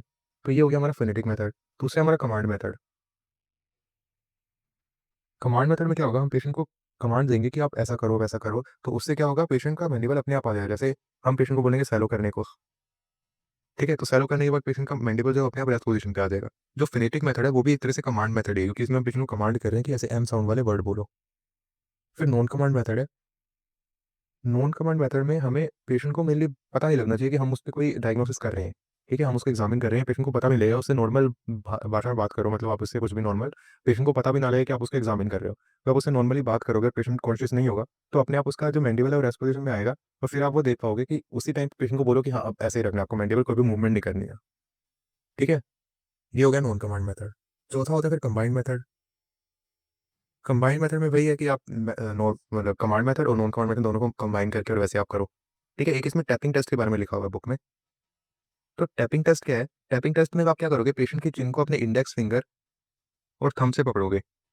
ठीक है? पेशेंट की चिन को आप पकड़ोगे इंडेक्स फिंगर और थंब से, ठीक है? और आप पेशेंट को चिन को जो है बार-बार खोल बंद करवाओगे, ठीक है? ओपन क्लोज़ और धीरे-धीरे आप अपना प्रेशर फिंगर का और थंब का इंक्रीज़ करते जाओगे, ठीक है? तो जैसे-जैसे आप प्रेशर इंक्रीज़ कर रहे हो, तो पेशेंट को खुद को जो मतलब ज़ोर लगाना पड़ रहा है मसल से, जो भी उसको एक्स्ट्रा एफर्ट करना पड़ रहा है अपने मसल से, वो धीरे-धीरे कम होता जाएगा, क्योंकि आप एक्सटर्नल प्रेशर ज़्यादा लगाए जा रहे हो, धीरे-धीरे बढ़ता जा रहा है एक्सटर्नल प्रेशर, ठीक है? तो एक टाइम के बाद जो पेशेंट जो है वो अपना खुद का जोर बिल्कुल भी लगाएगा ही नहीं, मसल खुद की उसकी इन्वॉल्व ही नहीं हुई, क्योंकि आपका जो इंडेक्स फिंगर और थंब है वही सारा काम कर रहे हैं। ठीक है? तो उस पोज़ीशन में आपको पता लग जाएगा कि अब इसके मसल जो है वो एक्टिव नहीं है, तो उस पोज़ीशन पे मैंडिबल जो है उसका रेस्ट पोज़ीशन में आ जाएगा। तो यही है टैपिंग टेस्ट। अब इसमें पता क्या चलेगा, इसमें हमें सबमेंटली जो मसल होता है उसको टैप करके हम पता कर सकते हैं, पैल्पेट करके। ठीक है? सबमेंटली मसल को पैल्पेट करके हमें पता लग जाएगा कि जो मैंडिबल है वो मतलब अब धीरे-धीरे जो मैंडिबल को एलिवेट और डिप्रेसर मसल है वो डीएक्टिवेट हो रहे हैं। ठीक है? ये पैल्पेशन जो है हमें पता लग जाएगा। तो इस तरीके से हमने मैंडिबल को रेस्ट पोज़ीशन पे ले आए हैं, ठीक है? अब हमें रजिस्ट्रेशन करना है कि कि अब मैंडिबल रेस्ट पोज़ीशन पे तो आ गया, कि अब फ्री वे स्पेस कितना है वो हमें मेज़र करने के लिए उसके मेथड हम देखेंगे, registration of free way space, ठीक है? इसके लिए सबसे पहले हमारे इंट्राओरल मेथड होते हैं, ठीक है? इसमें हम जनरली लिप्स वगैरह उसके पेशेंट के रिट्रैक्ट करेंगे लिपोचिक, और फिर हम इंट्राओरली इसका चेक करेंगे। तो सबसे पहला मेथड इसमें डायरेक्ट मेथड। तो डायरेक्ट मेथड क्या है? बस इसमें कुछ नहीं है, हम वर्नियर कैलिपर लेंगे और कैनाइन के बीच में उसको रख करके और मेज़र कर लेंगे। इंट्राओक्लूसिव क्लियरेंस कितनी है, यानी कि स्पेस कितना है? Space calculated with vernier calipers in canine region, यानी कि कैनाइन रीजन में हम वर्नियर कैलिपर रख के और जो इंट्राओक्लूसिव क्लियरेंस या फिर जो स्पेस है बीच में उसको हम चेक कर लेंगे, मेज़र कर लेंगे वर्नियर कैलिपर के थ्रू। ये हो गया हमारा डायरेक्ट मेथड। इनडायरेक्ट मेथड में हम क्या करेंगे? इनडायरेक्ट मेथड में हमको इंप्रेशन मटेरियल लेंगे, ठीक है? कोई इंप्रेशन मटेरियल लिया हमने और उसको दाँतों के बीच में लगा दिया, तो उसकी थिकनेस क्या रह जाएगी, मतलब इंप्रेशन लाने के बाद उसकी थिकनेस क्या आएगी, उसके हिसाब से हम मेज़र कर लेंगे कि इंट्राओरल मतलब कितना फ्री स्पेस है। कोई भी impression material placed between maxillary and mandibular teeth, width measured afterwards, ठीक है, यानी कि थोड़ा टाइम बाद जब इंप्रेशन सेट हो जाएगा तो उसके बाद हम उसका मेजर कर लेंगे कि इंप्रेशन कितना थिक है, उसके हिसाब से हम मतलब हिसाब लगाएंगे कि कितना फ्री स्पेस हो सकता है। ये तो हो गया हमारे इंटरऑर्डर मेथड, जिसमें हमने डायरेक्ट मेथड में क्या किया, वर्नियर कैलिपर लिया। इनडायरेक्ट मेथड में हमने इंप्रेशन मटेरियल लिया। अब सेकंड जो होता है वो है हमारा एक्स्ट्रा ऑर्डर मेथड। तो एक्स्ट्रा ऑर्डर मेथड में हम क्या करेंगे, एक्स्ट्रा ऑर्डर मेथड में सबसे पहले डायरेक्ट आएगा। तो इसमें मेनली हमें पेशेंट के जो नाक है, नोज जो है पेशेंट की, वहाँ पे एक मार्क लगाना है सेंटर में एकदम, मोस्ट प्रोमिनेंट पॉइंट होता है नोज का। और दूसरा हमें चिन पे, जो चिन का मोस्ट प्रोमिनेंट पॉइंट होता है वहाँ पे मार्क लगाना है। ठीक है। तो सबसे पहले हम पेशेंट को जो मैंडिबल है उसको रेस्ट पोजीशन पे ले आएंगे। ठीक है। और तब हम मान लो ये पेशेंट का नाक है, यहाँ पे वो वाला पॉइंट है, और ये पेशेंट के चिन वाला पॉइंट है। ठीक है। अब मान लो पेशेंट का जो है वो एकदम रेस्ट पोजीशन पे आ गया, तो मतलब ये मेजरमेंट है, हम डिवाइडर से मार्क दोनों का डिस्टेंस, मतलब दोनों को डिस्टेंस पे डिवाइडर रख के और डिवाइडर से हम स्केल से इसको मेजर कर लेंगे। मान लो उसके डायमेंशन आ गई, मतलब एक्स लेंथ आ गई हमारे पास। ठीक है। अब क्या होएगा, अब ये तो आ गया हमारा रेस्ट पोजीशन पे। अब हम पेशेंट को कहेंगे कि सेंट्रिक रिलेशन में लेके जाओ अपना जो। तो सेंट्रिक रिलेशन में जब वो जो लेकर के जाएगा, तो जो आपके सारे दांत होंगे, जो पेशेंट के सारे दांत होंगे, उनमें कस्पेशन हो जाएगा, यानी कि ओक्लूजन हो जाएगा। और कस्पेशन होगा तो ये जो डिस्टेंस है वो थोड़ा कम हो जाएगा। ठीक है। ये मान लो x-2 हो गया, यानी कि 2 mm कम हो गया डिस्टेंस। फिर जो 2 mm था यही हमारा फ्री स्पेस था, समझ गए। तो मतलब कि फ्री स्पेस हमने कैसे कैलकुलेट किया, जो हमारा v आया, V D at rest minus V D at centric occlusion या सेंट्रिक रिलेशन। ठीक है। वीडी मतलब क्या है, वीडी मतलब एक्स, और ये वीडी एट सी आर क्या आया था हमारा, x-2। तो ये टोटल हमारा एफ एस क्या आ गया, 2 mm। ठीक है। तो इस तरह से हम एफ एस को मेजर कर लेंगे, यानी फ्री स्पेस को। एक्स्ट्रा ऑर्डर मेथड जो था हमारा उसको बात करे थे डायरेक्ट मेथड में हमने इस तरीके से फ्री स्पेस को मेजर कर लिया। दूसरा जो हमारा है मेथड, वो है इनडायरेक्ट मेथड। इनडायरेक्ट मेथड में पहला तो क्या करेंगे, हम लेटरल सेफ के थ्रू कर सकते हैं। लेटरल सेफ में हम क्या करेंगे, पेशेंट का लेटरल सेफेलोग्राम करवाएंगे। ठीक है। एक तो करवाएंगे पोस्चरल रेस्ट पोजीशन पे, यानी कि जो मैंडिबल रेस्ट पे होगा, और दूसरा हम करवाएंगे जब जब जो पेशेंट है वो सेंट्रिक ओक्लूजन में होगा। ठीक है। तो दोनों को हम मेजर कर लेंगे, दोनों के बीच का डिफरेंस जो है वो मेजर कर लेंगे, और उससे हमें फ्री स्पेस पता लग जाएगा। ठीक है। दूसरा मेथड जो है वो है हमारा काइनेसियो ग्राफ रजिस्ट्रेशन।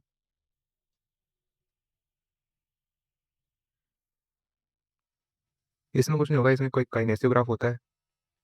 ठीक है। उस पे हम उसके हिसाब, उस पे जो मेजरमेंट आती है उसके हिसाब से हम मतलब डिटेक्ट करते हैं कि फ्री स्पेस कितना होगा, उसके हिसाब से मेजर करते हैं। इसमें क्या करेंगे, जो मैंडिबुलर सेंट्रल इंसाइजर होते हैं वहाँ पे हम मैग्नेट लगा देते हैं। ठीक है। जो लोअर एंटीरियर टीथ है, मैंडिबुलर एंटीरियर टीथ है, उनमें हम मैग्नेट लगा देते हैं। और मैग्नेट जो है वो उसकी मूवमेंट को सेंसर से हम सेंस करते रहते हैं, मैंडिबल की मूवमेंट को। ठीक है। और जो उसके हिसाब से हम ग्राफ प्लॉट करेंगे, जिसको काइनेसियो ग्राफ बोलते हैं, और उसके हिसाब से हम मेजर कर लेंगे फ्री स्पेस कितना है। तो यही है रजिस्ट्रेशन ऑफ रेस्ट पोजीशन। ठीक है। सबसे पहले हमने ये देखा फंक्शनल, मतलब मूवमेंट हम देख रहे थे, फंक्शनल एग्जामिनेशन। तो फंक्शनल एग्जामिनेशन हमने देखा पोस्चरल रेस्ट पोजीशन, पहले पेशेंट को लेकर के कैसे आना है। ठीक है। फिनेटिक मेथड चला देते हैं, एम साउंड वाला। फिर कमांड मेथड, जिसमें हम स्वेलो वगैरह करने को बोलेंगे पेशेंट को। नॉन कमांड मेथड, जिसमें हम नॉर्मल बातचीत के दौरान चेक करेंगे। कंबाइंड मेथड में दोनों कंबाइंड हो गया। फिर टैपिंग टेस्ट हमने देखा। फिर पोस्चरल रेस्ट पोजीशन तो आ गई हमारे पास। अब हमें देखना है कि फ्री स्पेस को मेजर करना है। तो उसके लिए हमारे इंट्रावल मेथड, डायरेक्ट मेथड में क्या था, डायरेक्ट वर्नियर कैलिपर रख देंगे। इनडायरेक्ट मेथड में क्या था, इंप्रेशन मटेरियल। फिर एक्स्ट्रावल मेथड में डायरेक्ट क्या था कि हम मेजर करेंगे दो पॉइंट के बीच का distance at centric occlusion and rest position. ठीक है। दोनों का डिफरेंस जो होगा वो फ्री स्पेस आ जाएगा हमारे पास। फिर उसके बाद हमने इंडायरेक्ट मेथड में लेटरल सेफेलोग्राम देखा और काइनेसियो ग्राफ रजिस्ट्रेशन देखा। लेटरल सेफेलोग्राम में क्या किया हमने, लेटरल सेफ पहले करवाया पेशेंट का पोस्टीरियर रेस्ट पोजीशन पे, और फिर हमने करवाया एक मतलब सेंट्रिक ओक्लूजन के अंदर। ठीक है। तो सेंट्रिक ओक्लूजन में जो हमारा मैंडिबल आएगा वो ज़्यादा क्लोज आएगा, मतलब ज़्यादा पास होगा मैक्सिला के। और वो जो पोस्टीरियर रेस्ट पोजीशन है उसमें थोड़ा सा स्पेस होगा मैक्सिला और मैंडिबल के बीच में। तो वो जो स्पेस है हमें वो डिफरेंस पता लग जाएगा, हम वो मेजर कर लेंगे। काइनेसियो ग्राफ रजिस्ट्रेशन में क्या करना है, हमें जो लोअर एंटीरियर टीथ है हमें मैग्नेट लगानी है, और उसकी मूवमेंट को सेंस करना है, सेंसर से सेंस करके, और उसका एक ग्राफ प्लॉट करना है काइनेसियोग्राफ, और उससे हम मेजरमेंट कर लेंगे फ्री स्पेस की। तो ये हो गया हमारा पोस्चरल रेस्ट पोजीशन। नेक्स्ट हमें बात करनी evaluation of path of closure. ये क्या है, जब मैंडिबल एक तरह से बंद हो रहा है, मतलब मैंडिबल ऊपर आ रहा है, जो जो है क्लोज हो रहे हैं, तो हम जो मैंडिबल का जो पाथ है उसको हमें जब इवैल्यूएट करेंगे तो उसको हम बोलेंगे evaluation of path of closure. ठीक है। तो ये हमें सैजिटल प्लेन में भी करना है और ट्रांसवर्स प्लेन में भी और वर्टिकल प्लेन में भी। ट्रांसवर्स प्लेन मतलब लेफ्ट राइट, वर्टिकल प्लेन मतलब ऊपर नीचे, सैजिटल प्लेन मतलब आगे पीछे। ठीक है। तो ये हमें तीनों प्लेन्स में देखना है कि मैंडिबल जो है वो बंद कैसे हो रहा है, उसकी क्या मूवमेंट हो रही है बंद करते टाइम। तो सैजिटल प्लेन में अगर हम सबसे पहले बात करें, उसको सैजिटल प्लेन में हमें जनरली क्लास 2 का एग्जांपल लेते हैं। क्लास 2 का क्यों लेते हैं? क्योंकि उसमें हमें 3 टाइप की मूवमेंट जो ज़रूरी होती है सैटिस्फैक्टरी पेन में जो हो सकती हैं, वो तीनों टाइप की मूवमेंट क्लास 2 के पेशेंट में दिख सकती हैं। ठीक है? जैसे पहली मूवमेंट क्या है? Purely rotational. प्योरली रोटेशनल का क्या मतलब है? कि वही जो मान लो एक्सिस है, जो कोई भी एक आपने हॉरिजॉन्टल एक्सिस लिया, जो कि पास कर रहा है हमारे दोनों कंडाइल्स के बीच में, ठीक है? तो उस एक्सिस के अराउंड ही जो मैंडिबल है हमारा वो रोटेट कर रहा है, ऊपर की साइड आ रहा है, ठीक है? तो वो हो गया प्योरली रोटेशनल मूवमेंट। यानी कि पेशेंट जब अपना मुँह बंद कर रहा है, तो जो मैंडिबल का मूवमेंट है वो सिर्फ प्योरली रोटेशनल है, ठीक है? उसमें कोई आगे-पीछे नहीं हो रहा मैंडिबल, सिर्फ ऊपर हो रहा है, घूम के ऊपर हो रहा है। जैसे ये मैंडिबल है,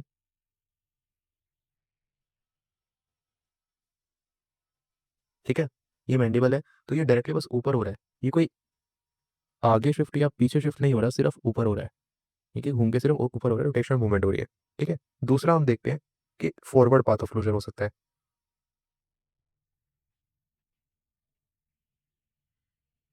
फॉरवर्ड पाथ ऑफ क्लोजर में क्या है? इसमें जो होगा, इसमें मैंडिबल आगे भी मूव करेगा और रोटेट भी करेगा, ऊपर भी होगा। ठीक है? ये जनरली हम लोग क्लास 2 के पेशेंट में देखने को मिलता है। अब क्लास 2 में क्यों दिखता है? मान लो क्लास 2 बहुत ज़्यादा सीवियर है, यानी कि मैंडिबल बहुत ज़्यादा रेट्रोडेड है। ठीक है? अब बहुत ज़्यादा रेट्रोडेड होगा मैंडिबल, तो बंद करते टाइम पेशेंट को थोड़ा-सा मैंडिबल को आगे लेकर के आना ही पड़ेगा, तभी वो ओक्लूड हो पाएगा। तो इसीलिए थोड़ा-सा उसमें एंटीरियर मूवमेंट भी हो रहा है मैंडिबल का, और साथ में रोटेशनल मूवमेंट भी हो रहा है। ठीक है? तो सीवियर क्लास 2 में हमने वो फॉरवर्ड पाथ ऑफ क्लोजर देखने को मिलता है। फिर तीसरा है हमारा बैकवर्ड पाथ ऑफ क्लोजर।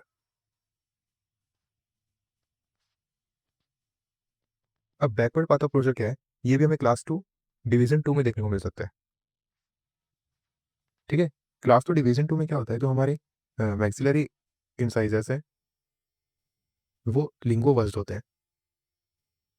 यानी कि थोड़े लिंगुअली इंक्लाइंड होते हैं। जनरली मैक्सिलरी सेंट्रल इंसाइज़र होते हैं।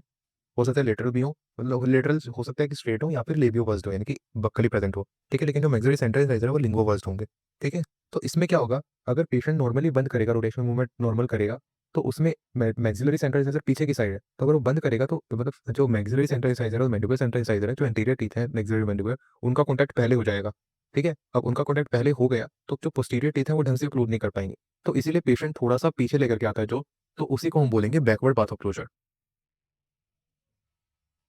ठीक है? यानी कि इसमें जो मैंडिबल है, उसके बैकवर्ड भी होगा और साथ में रोटेशन मूवमेंट भी होगा। मतलब समझ गए होंगे आप, मैं एक बार दोबारा से बता देता हूँ। ये जो क्लास 2 डिवीज़न 2 है, उसमें जो मैक्सिलरी सेंट्रल इंसाइज़र है, वो थोड़े लिंगुअली इंक्लाइंड होते हैं। ठीक है? तो अगर नॉर्मली पेशेंट रोटेशन करेगा, आप खुद सोचो, अगर आपके लिंगुअली इंक्लाइंड होते हैं मैक्सिलरी सेंट्रल इंसाइज़र और आप नॉर्मल करते रोटेशन जो कि, तो क्या होता है कि आपके सेंट्रल इंसाइज़र जो है मैक्सिलरी और मैंडिबुलर, वो पहले ही ओक्लूड हो जाते हैं। उनका आपस में कॉन्टैक्ट पहले ही हो जाता है और पीछे जो है आपके पोस्टीरियर टीथ है, वो ढंग से ओक्लूड नहीं हो पाते।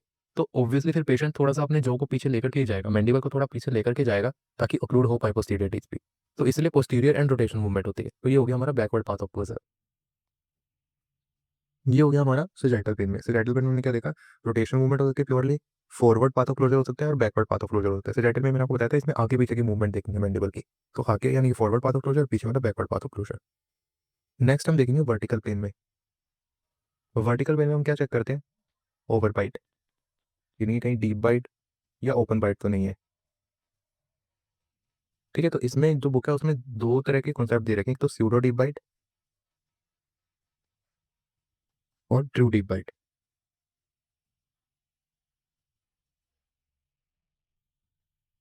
तो ट्रू डीप बाइट का क्या मतलब है? ट्रू डीप बाइट का ये मतलब है कि जो मोलर्स हैं, वो इंफ्रा ओक्लूजन में है। इंफ्राक्लूजन का मतलब मैंने आपको क्लासिफिकेशन ऑफ मालोक्लूजन चैप्टर में बताया था। इंफ्राक्लूजन का मतलब है कि मान लो ये हमारे दांत प्रेजेंट है, प्रीमोलर, प्रीमोलर, रिमोलर, ठीक है? इस तरह से हमारे मैंडिबल के दांत प्रेजेंट है। ऊपर हमारे क्या होंगे? मैक्सिला के होंगे, ठीक है? तो ये जो जहाँ पे कस्पेट होते हैं, ठीक है? जहाँ पे इनका ओक्लूजन बैठता है, उसको बोलते हैं ओक्लूजल टेबल, ठीक है? अब मान लो कोई ऐसा टूथ है जो ओक्लूजल टेबल के नीचे है। ठीक है? ये ओक्लूजल टेबल था और कोई ऐसा टूथ है जो ओक्लूजल टेबल के नीचे, जैसे ये टूथ हो गया ओक्लूजल टेबल के नीचे, ये जो गैप आ रहा है ओक्लूजल टेप से नीचे हो गया ये, ठीक है? अब पेशेंट चाहे जितना मर्ज़ी ज़ोर लगा ले, जितना मर्ज़ी मतलब कोशिश कर ले वो इनको इस दाँत को कस्पेट करने की या ओक्लूजन में लाने की, देखिए ये नहीं आएगा, ठीक है? अब ये नहीं आएगा, तो अब पेशेंट तो अपनी तरफ से पूरी कोशिश कर रहा है, जॉ को एकदम पूरा टाइट बंद कर रहा है। अब ये नहीं आ पा रहा, तो उसकी वजह से क्या होगा, जो एंटीरियर टीथ है उनमें बहुत ज़्यादा डीप बाइट आ जाएगी। नहीं, क्योंकि ये तो नॉर्मल ओक्लूजन में ही है, अब और भी ज़्यादा पेशेंट क्लोज़ करेगा माउथ, तो इनमें बहुत ज़्यादा ओवरलैपिंग होने लग जाएगी, यानी कि यहाँ-यहाँ ऐसे पहुँच जाएँगी।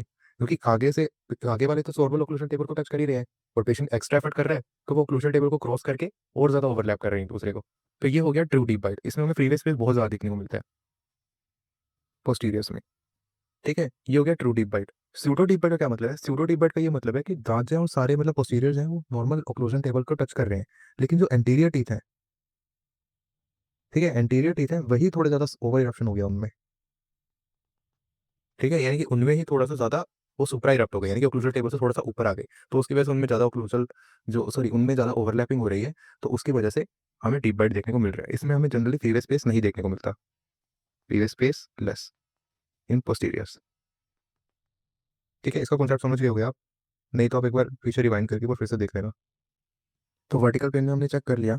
नेक्स्ट जो हमें बात करनी है वो बात करनी है ट्रांसवर्स प्लेन में। ट्रांसफर प्लेन में मेनली मैंडिबल का लेटरल शिफ्ट वगैरह देखेंगे। ठीक है, तो इसमें क्या करेंगे हम, तो मिड लाइन होगी फेस ही उसको ऑब्जर्व करेंगे। जब पेशेंट अपना माउथ क्लोज कर रहा होगा तो ये हम देखेंगे कि जो मैंडिबल की मिड लाइन है और जो फेस की मिड लाइन है वो आपस में ओवरलैप कर रही है या नहीं कर रही। ये हम ट्रांसवर्स प्लेन में देखेंगे। ठीक है, अगर मान लो डेविएट हो रहा है मैंडिबल लेफ्ट या राइट तो हमें उस साइड की क्लोजबाइट देखने को मिल सकती है। ठीक है, इसमें दो टर्म्स दी हुई हैं, लेटरोग्नेथी और लेटरो ओक्लूशन।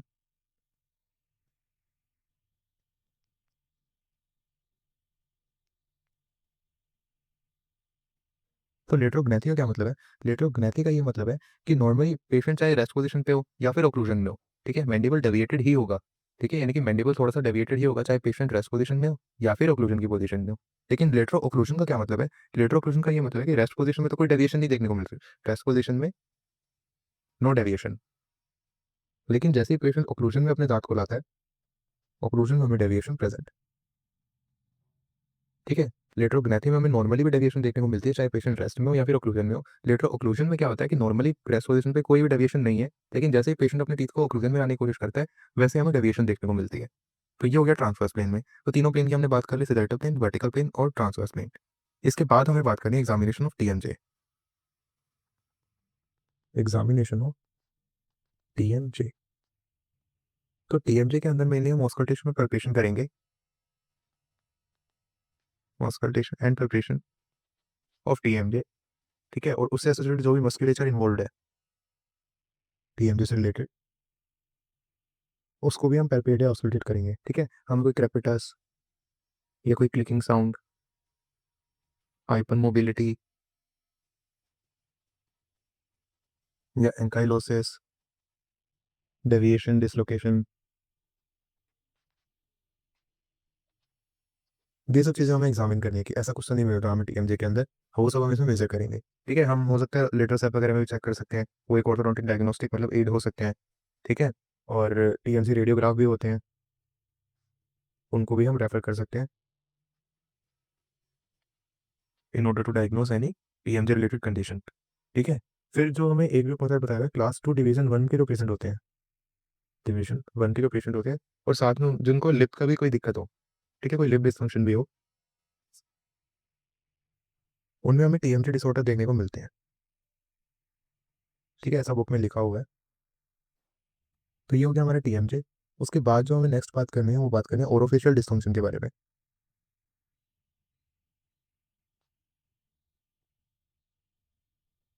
ओरोफेशियल डिस्फंक्शन में हमारी swallowing, टंग, लिप्स, चीक्स ये सभी आते हैं। तो swallowing में हमें मेनली इन्फेंटाइल swallow और एडल्ट swallow के बारे में बताया हुआ है,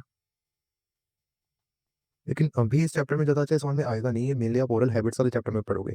ठीक है, तो swallowing हम वहीं पर देख लेंगे। दूसरा जो है टंग है। टंग में हम मेनली जो ऑर्थोडोंटिक्स है, ऑर्थो में हम टंग की साइज के कंपेरेटिवली टंग की पोजीशन पे ज़्यादा ध्यान देते हैं। ठीक है, इसके अलावा जो ओरोफेशियल डिस्फंक्शन में टंग की जो टंग थ्रस्टिंग होती है, टंग थ्रस्टिंग एक ओरल डेलेटेरियस हैबिट है। ठीक है, यानी कि ये मालोक्लूजन कराती है टंग थ्रस्टिंग, चाहे वो जनरली एंटीरियर जो टीथ होते हैं हमारे मैंडिबल मैक्सिला उनमें थ्रस्टिंग होती है टंग से, यानी कि एक्स्ट्रा प्रेशर लगाते हैं टंग वहाँ पे, बार बार वहाँ पे प्रेशर लगाते हैं, तो उसकी वजह से जो प्रोपेगेशन होती है वो इंक्रीज हो जाती है। ठीक है, तो ये ओरल डेलेटेरियस हैबिट है। ये भी हम सारा ओरल जो हैबिट्स का जो चैप्टर है उसमें हम देखेंगे। तो मेनली जो केस हिस्ट्री क्लिनिकल एग्जामिनेशन है